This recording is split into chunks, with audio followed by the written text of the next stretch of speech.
old Mr. Conway sent for me to come down to his house. He lived neighbor to us, and he was old.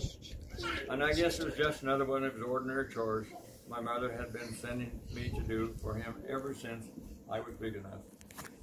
When I got there, the old gentleman wanted me to take his shoes into town to Mr. Gentile's shoe shop and get them mended. While I waited for him to pull off his shoes, a car drove up. The man and the boy got out and asked for a drink of water. While I showed them the spring and where the tin cup hung, I noticed the boy's sweater. The boy looked about 15, which was my age, and the sweater was my size, and it was the most beautiful sweater I'd ever seen.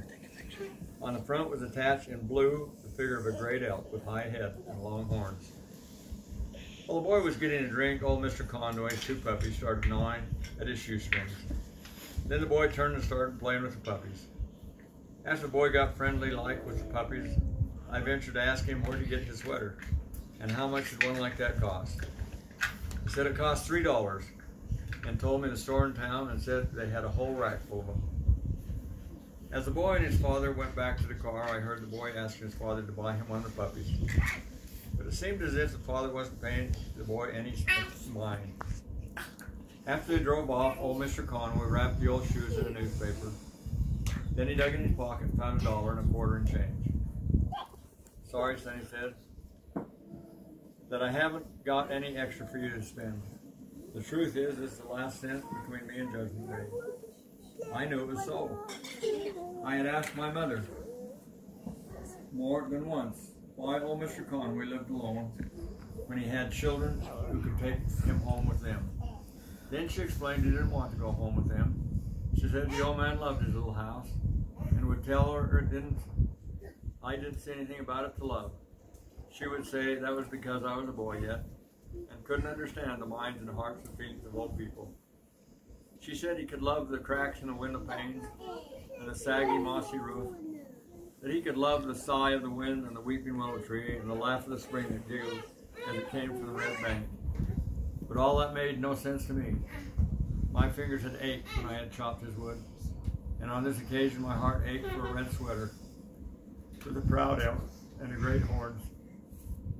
And as I took the old man's shoes under my arm and started down the road, he called from the door. "Tell him to fix them while you wait," he called. "Tell him I'll have to sit by the fire in my sock feet until you get back." As I went down the road, I kept thinking of the red sweater. And when I got home, I slipped in the kitchen and felt the money cup on top of the cabinet. I always remembered to feel in the cup first, because we kids could tell it hurt our mother to ask her for money when she didn't have it. But this time I felt bills in the cup and ran to my mother. I told her about the boy's red sweater and proud elk and the great horn stitched in the blue. And after a while, I had wheedled $3 out of her. When I got to town, I went first to the big store the boy had told me about, and searched along the rack of sweaters until I came to a red one with the elk on it, and I bought it. Outside, I put it on. I didn't run now. I walked slowly and proudly like the elk on my sweater. Inside Mr. Gentile's shoe shop, I laid the old shoes on the counter. He unrolled them from the paper and examined them. Then he looked at me and shook his head. "Can't be fixed anymore," he said. "Nothing less the soles to." He pushed them back. I took the old shoes under my arm and walked out. For a while I stood in the street with the old shoes under my arm. I could see the old man wading his sock feet in the little house in the bend of the creek.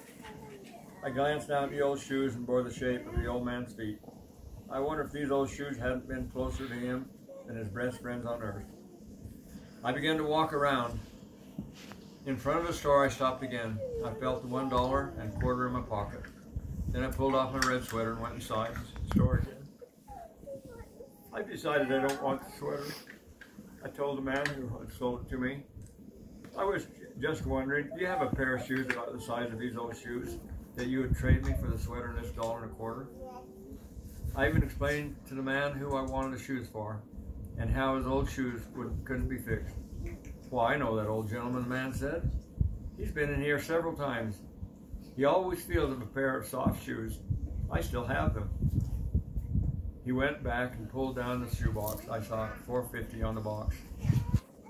"I've just got this sweater and it's $1.25, I said. The man didn't answer me. He just reached up, jerked out a pair of heavy long socks, stuck one in each shoe, and wrapped the new shoes in old newspapers. I went out of the store, leaving my red sweater and the proud elk with the great horns lying on the counter. But I had a curious feeling inside me. When I got back inside the old man's house, I slowed down and considered. I thought of curious things and sayings.